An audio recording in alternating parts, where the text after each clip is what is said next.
ഈ രീതിയിൽ ഇന്ന് കോഴിക്കോട് എല്ലാ താലൂക്ക് ഓഫീസുകൾക്ക് മുമ്പിലും ജില്ലാ കളക്ടറേറ്റിന് മുമ്പിലും ഇതുപോലെയൊരു സമരം നടത്താനുള്ള സാഹചര്യങ്ങളെ പറ്റി പറഞ്ഞല്ലോ. നമ്മൾ ആവശ്യപ്പെടുന്നത് പ്രളയ ദുരിതാശ്വാസ ഫണ്ടിന് കൃത്യമായ വിജിലൻസ് അന്വേഷണം നടക്കണം. ഇത് വെറുതെ പറയുന്നതാണോ? പത്രദൃശ്യ മാധ്യമങ്ങൾ ശ്രവിക്കുന്ന ആളുകളാണ് നാം ഓരോ ആളുകളും. നമ്മൾ അറിയണം, നമ്മുടെയൊക്കെ പഞ്ചായത്തിൽ കഴിഞ്ഞ 2018 പ്രളയത്തിന്റെ സമയത്ത് വീട്ടിൽ വെള്ളം കയറി ബുദ്ധിമുട്ടുണ്ടായി വീട് നഷ്ടപ്പെട്ട് കിടപ്പാടമില്ലാതായ വീട്ടുപകരണങ്ങൾ നശിച്ച ഒട്ടനവധി കുടുംബങ്ങളുണ്ട്. ആ കുടുംബങ്ങൾക്ക് 2018 ഗവൺമെന്റ് പറഞ്ഞത് ഓരോ കുടുംബത്തിനും അവർക്ക് നഷ്ടപരിഹാരം നൽകുമെന്നുള്ളതാണ്. ദൗർഭാഗ്യവശാൽ നമ്മളുടെയൊക്കെ പഞ്ചായത്തുകളിൽ ഓരോ ദിവസത്തെയും കൂലിപ്പണിക്ക് പോയി കൂലിവേലയ്ക്ക് പോയി കുടുംബം പോറ്റുന്ന ആളുകൾ, ആ ആളുകൾ ആ പ്രളയത്തിൽ ഇരുകയും ജനങ്ങളുടെ സഹായം അഭ്യർത്ഥിച്ചു നിന്ന സാഹചര്യം നമ്മൾ കണ്ടിട്ടുണ്ട്. ആ പ്രളയം എന്ന് മാറിയ സമയത്ത് തന്റെ വീടുകളിലേക്ക് തിരിച്ചു പോകാൻ ഉള്ള ഒരു പൊന്നിന്റെ തെറിവുണ്ടെങ്കിൽ അത് വിറ്റുകൊണ്ട് കടം വാങ്ങാനുള്ള എല്ലാ ആളുകളോടും കടം വാങ്ങിക്കൊണ്ട് സഹായം അഭ്യർത്ഥിക്കാനുള്ള ഇടങ്ങളിൽ നിന്നെല്ലാം സഹായം കണ്ടെത്തിക്കൊണ്ടാണ് ആ വീട് നന്നാക്കിയത്. ഒരു വീട്ടില് കിടക്ക നശിച്ചു പോയാൽ പുതിയ കിടക്ക വാങ്ങാൻ പണമില്ലാതെ കുഞ്ഞുങ്ങളെ തറയിൽ കിടത്തേണ്ടി വരുന്ന രക്ഷിതാക്കൾ, വീടിന്റെ മേൽക്കൂരയും വീടിന്റെ ചുമരുകളും നഷ്ടപ്പെടുമ്പോൾ അതൊന്ന് തേച്ച് മിനുക്കിയെടുക്കാൻ തന്റെ തൊട്ടടുത്ത വീട്ടുകാരനോട് പണം കടം വാങ്ങേണ്ടി വന്ന സഹപ്രവർത്തകർ, അങ്ങനെ എത്രയേറെ മനുഷ്യർ നമുക്ക് പരിചിതമാണ്, നമ്മുടെ ഇടയിലുണ്ട്. അങ്ങനെയുള്ള മനുഷ്യരോട് ഗവൺമെന്റ് പറഞ്ഞു, നിങ്ങളുടെ അക്കൗണ്ടിലേക്ക് കൃത്യമായ പ്രളയത്തിന്റെ ദുരിതാശ്വാസ ഫണ്ട് ഞങ്ങൾ നൽകും. പറഞ്ഞില്ലേ? പക്ഷെ കിട്ടിയോ എന്ന് ചോദിച്ചാൽ ഇല്ല എന്ന് മറുപടി പറയുന്നവരും ഇവിടെ തിരുവമ്പാടിയുടെ പഞ്ചായത്ത് പ്രസിഡന്റല്ല. പഞ്ചായത്തിലെ ഏറ്റവും കൂടുതൽ ദുരിതം അനുഭവിച്ച ഗുണങ്ങളുള്ള സ്ഥലമാണ്. ആ പഞ്ചായത്തിൽ തന്നെ എത്ര ആളുകൾക്ക് ഇനിയും ഫണ്ട് കിട്ടാനുണ്ട്? അങ്ങനെയൊക്കെ കോഴിക്കോട് എല്ലാ പഞ്ചായത്തുകളിലും കണക്കെടുക്കുമ്പോൾ ഓരോ പഞ്ചായത്തിലും ശരാശരി 10-60 കുടുംബങ്ങളിൽ ഒരു രൂപ പോലും കിട്ടാതെ ആ പ്രളയക്കെടുതി അനുഭവിച്ച ആളുകളുണ്ട്. ആ സമയത്ത് ജില്ലാ കോൺഗ്രസ് കമ്മിറ്റിയുടെ പ്രസിഡന്റും ജില്ലാ കോൺഗ്രസ് കമ്മിറ്റിയുടെ നേതാക്കളും പരിശോധന നടത്തിയപ്പോ അനർഹരായ ഒരുപാട് ആളുകളുടെ അക്കൗണ്ടിലേക്ക് പണം വന്നിരിക്കുന്നു. നമ്മൾ കണ്ടില്ലേ? കഴിഞ്ഞ 2 മാസക്കാലം മുമ്പ് നിങ്ങൾ ശ്രദ്ധിച്ചിട്ടുണ്ടാകുന്ന ഒരു പക്ഷേ ഉമാകാന്ത് എന്ന് പറയുന്ന മുമ്പത്തെ വില്ലേജ് ഓഫീസറും ഇന്ന് ജൂനിയർ സൂപ്രണ്ടായിട്ട് വിജിലൻസ് ഓഫീസിൽ പണിയെടുക്കുന്ന ഉമാകാന്തിന്റെ ബന്ധുവിന്റെ അക്കൗണ്ടിലേക്ക് 16 തവണയാണ് ദുരിതാശ്വാസ നിധി പോയത്. ആലോചിക്കണം, ഇവിടെ കിടപ്പാടം നഷ്ടപ്പെട്ടവൻ കടമ്പേറിയടി മുന്നോട്ട് പോകാൻ സാധിക്കാതെ നിൽക്കുമ്പോ ഉമാകാന്ത് എന്ന് പറയുന്ന വില്ലേജ് ഓഫീസറിന്റെ ബന്ധുവിന്റെ അക്കൗണ്ടിലേക്ക് 16 തവണ ഈ ദുരിതാശ്വാസ ഫണ്ട് പോവുകയാണ്. ഏതാണ്ട് 1 ലക്ഷം രൂപയ്ക്ക് അടുത്ത്. അങ്ങനെയുള്ള കാര്യങ്ങളെ പറ്റി അന്വേഷിക്കുമ്പോഴാണ് പിന്നീട് ഇതേപോലെ ഒരുപാട് കാര്യങ്ങൾ വന്നിരിക്കുന്നു. ജീവനക്കാരുമായി ബന്ധപ്പെട്ട്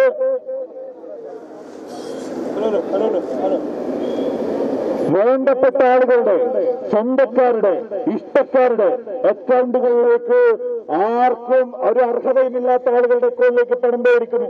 അപ്പൊ ഉമാകാന്തിന്റെ പേര് ഉമാകാന്തിന്റെ സസ്പെൻഡ് ചെയ്തുകൊണ്ട് അവിടെ വിജിലൻസ് അന്വേഷണം ആരംഭിച്ചു. എവിടെ നിന്ന് സസ്പെൻഡ് ചെയ്യുന്നത്? ഉമാകാന്തിന്റെ കുടുംബത്തിന് 16 തവണ ഒരു കുടുംബത്തിന്റെ അക്കൗണ്ടിലേക്ക് പണം പോയി. ആ ഉമാകാന്തിനെ സസ്പെൻഡ് ചെയ്തത് വിജിലൻസിന്റെ ഉദ്യോഗസ്ഥനായിരിക്കുമ്പോഴാണ്.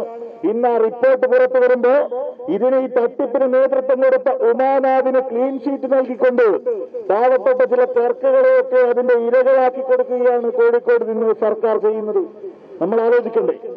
തന്റെ കുടുംബക്കാരന്റെ അക്കൗണ്ടിലേക്ക് പണം കൊടുക്കാൻ തയ്യാറായ അന്നത്തെ വില്ലേജ് ഓഫീസർക്ക് ക്ലീൻ ഷീറ്റാണ്.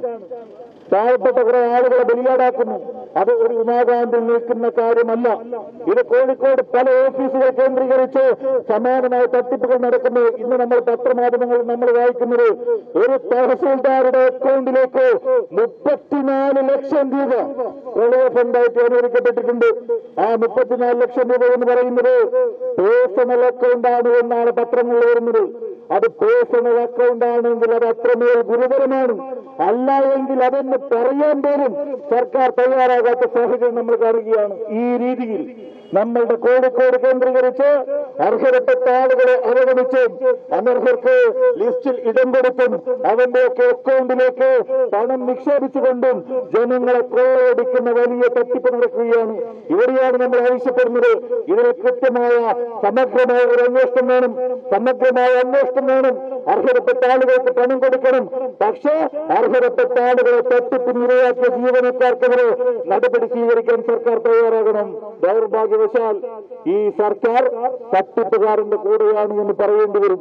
നമുക്കറിയാമല്ലോ, കഴിഞ്ഞ കുറെ നാളുകളായി കേരളം കാണുന്ന പല വിധത്തിലുള്ള തട്ടിപ്പ്. അത് ഡോളറും സ്വർണവും ഒക്കെ തുടങ്ങി ഏറ്റവും ഒടുവിൽ മരമുറിയും ഒക്കെയുള്ള വലിയ തട്ടിപ്പ്, വൻകിട തട്ടിപ്പ് ഒരു ഭാഗത്ത്. ഇതേപോലെ പ്രളയ ഫണ്ട് തട്ടിപ്പിന് ഇരയാക്കിയോ അർഹതപ്പെട്ടവന്റെ ആനുകൂല്യം നിഷേധിച്ച് മറ്റുള്ള ആളുകൾക്ക് അനർഹർക്ക് കൊടുത്തുകൊണ്ടുള്ള തട്ടിപ്പ്, അത് ചെറുകിട തട്ടിപ്പാണ്. ആ ചെറുകിട തട്ടിപ്പ് മറുഭാഗത്ത് വൻകിട ചെറുകിട തട്ടിപ്പുകളിലൂടെ മുന്നോട്ട് പോകുന്ന ഒരു ഗവൺമെന്റായി പിണറായി വിജയന്റെ ഗവൺമെന്റ് മാറുകയാണ്. പക്ഷേ ഈ ഭരണകൂടം അങ്ങനെ ജനങ്ങളെ വഞ്ചിച്ച് മുന്നോട്ട് പോകുമ്പോൾ നോക്കിയിരിക്കാൻ ഈ സമൂഹത്തോട് പ്രതിബദ്ധതയുള്ള ഇന്ത്യൻ നാഷണൽ കോൺഗ്രസിന് സാധിക്കില്ല. അതുകൊണ്ടാണ് ശ്രീലങ്കൻ DCC അധ്യക്ഷൻ അഡ്വക്കേറ്റ് കെ പ്രവീൺകുമാറിന്റെ നേതൃത്വത്തിൽ ഇന്ന് ജില്ലയിലുടനീളം ഈ സമരത്തിൽ നമ്മൾ ആരംഭം കുറിച്ചിരിക്കുന്നത്. പ്രിയമുള്ളവരെ, ഈ സമരം നമ്മൾ ഏറ്റെടുക്കുകയാണ്. ഗ്രാമാന്തരങ്ങളിലേക്ക് നമ്മൾ ഈ സമരവുമായി കടന്നു പോവുകയാണ്. ലിസ്റ്റിൽ ഉൾപ്പെട്ട ആളുകൾക്ക് അവരെ അവഗണിച്ച് മുന്നോട്ട് പോകുന്ന ഭരണകൂടത്തിനെതിരെയുള്ള സമരവുമായി നമ്മൾ മുന്നോട്ട് പോവുകയാണ്. ഇത് കേരളത്തിലെ പൊതുസമൂഹത്തിന് വേണ്ടിയുള്ള സമരമാണ്. ഇത് കോഴിക്കോടിന്റെ അവസ്ഥ ഇതാണ്. നേരത്തെ സൂചിപ്പിച്ച പോലെ ഉമാകാന്ത് നമ്മുടെ മുന്നിലുണ്ട്, തഹസിൽദാർ മുന്നിലുണ്ട്, വലിയ തട്ടിപ്പുകൾ മുന്നിലുണ്ട്.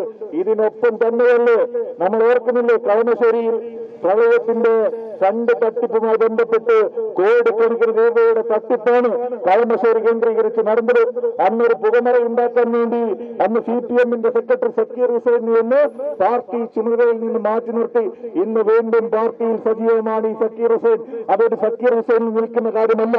കേരളത്തിൽ ഒരുപാട് ഉദ്യോഗസ്ഥരെ കേന്ദ്രീകരിച്ച്, പ്രത്യേകിച്ച് ഭരണാനുകൂല സംഘടനയുടെ ഉദ്യോഗസ്ഥർ, അത് NGO യൂണിയന്റെയും ഇതുമായി ബന്ധപ്പെട്ട ആളുകളുടെയും ഒക്കെ ഉദ്യോഗസ്ഥരെ കേന്ദ്രീകരിച്ചുകൊണ്ടുള്ള തട്ടിപ്പിന് നേതൃത്വം കൊടുക്കുകയാണ്. പ്രളയത്തിന്റെ ഫണ്ട് തട്ടിപ്പിന് ഇവിടെ ഒരു ഉദ്യോഗസ്ഥ ലോബി നേതൃത്വം കൊടുക്കുന്നു. ആ ലോബിയെ സംരക്ഷിച്ച് ഗവൺമെന്റ് മുന്നോട്ട് പോകുമ്പോഴാണ് നമ്മൾ പറയുന്നത് വിജിലൻസ് അന്വേഷണത്തോടൊപ്പം തന്നെ പ്രളയ ഫണ്ട് തട്ടിപ്പിന് നേതൃത്വം കൊടുത്തിരിക്കുന്ന ആളുകൾക്കെതിരെ നടപടി സ്വീകരിക്കണം. ഈ തട്ടിപ്പ് ഇന്നത്തതൊന്നും അല്ലല്ലോ.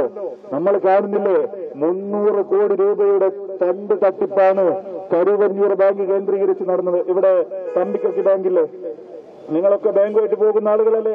ഒരു സഹകരണ സ്ഥാപനം എന്ന് പറയുന്നത് നാടിന്റെ വിവിധ ഭാഗങ്ങളിലുള്ള ആളുകളെ ഉൾക്കൊണ്ടുകൊണ്ട് അവരുടെ സഹായത്തോടു കൂടിയാണ് നമ്മൾ ബാങ്കുകൾ ആരംഭിക്കുന്നത്. ദൗർഭാഗ്യവശാൽ ഇങ്ങനെ സഹകരണ സ്ഥാപനങ്ങൾക്ക് വലിയ വിശ്വാസ്യത കേരളത്തിലുണ്ട്. ആ വലിയ വിശ്വാസ്യതയുള്ള കേരളത്തിലാണ് തൃശൂർ ജില്ലയിൽ കരുവന്നൂർ ബാങ്കിൽ 300 കോടി രൂപയുടെ തട്ടിപ്പ് നടക്കുക.